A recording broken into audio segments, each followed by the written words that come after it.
Hello viewers, இன்றைக்கி நம்ம chicken 65 எவ்வளோ டேஸ்ட்டாக அழகாக பண்ணலான்னு பார்க்க போகிறோம். அதுக்கு வந்து 1/2 கிலோ சிக்கன் எடுத்துக்கும். இஞ்சி பூண்டு பேஸ்ட் போடணும் கொஞ்சம், 1 ஸ்பூன்.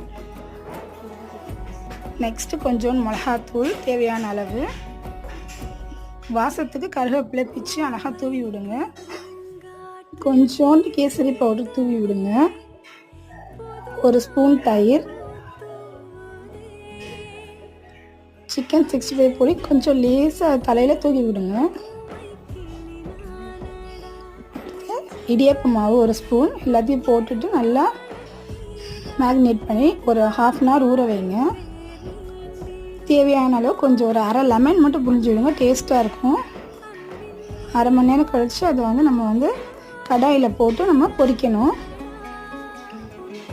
பொரித்து எடுத்தால் பாருங்கள் எவ்வளோ சுவையான அழகான சாஃப்டான சிக்கன் ரெடி ஆயிடுச்சு. எல்லோரும்